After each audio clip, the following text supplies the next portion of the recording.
এই মুহূর্তে গুলশানের বাসায় প্রবেশ করছেন বেগম খালেদা জিয়া। দীর্ঘ 4 মাস পর তার গাড়ি পর কিন্তু সরাসরি দেখানোর চেষ্টা করছি।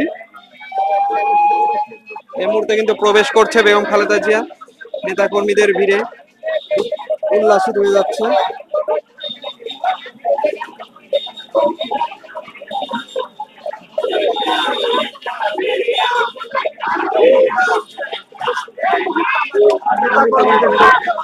কিন্তু উল্লাসিত গাড়ি বর কিন্তু প্রবেশ করছে এই মুহূর্তে, আমরা আপনাদেরকে দেখানোর চেষ্টা করি।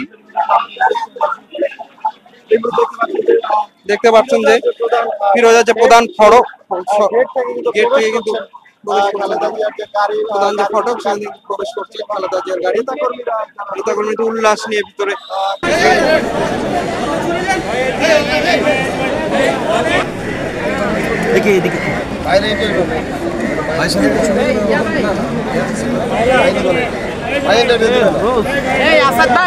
এবং আমাদেরকে সাথে নিয়ে এবং আমরা আশাবাদী এবং আশা রাখি এবং উনি বাংলাদেশের জনগণের যে গণতান্ত্রিক ভোটে এই 17 বছর যে ভোটের অধিকার নাই মানুষের হরণ করেছিল শেখ হাসিনা, সেটা বাস্তবায়ন করার জন্য সে আগামী যে নির্বাচন হবে সেই নির্বাচনে আমাদের দেশনেত্রী বেগম খালেদা জিয়া এই দেশের প্রধানমন্ত্রী হবে গণতন্ত্রের মাধ্যমে।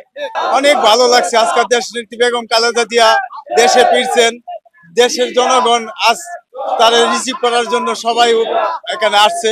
এই দেশ থেকে পালিয়ে যেতে বাধ্য হয়েছে, আমাদের নেত্রী কিন্তু এটা কখনোই করে নাই এবং করবেও না বিগত দিনে।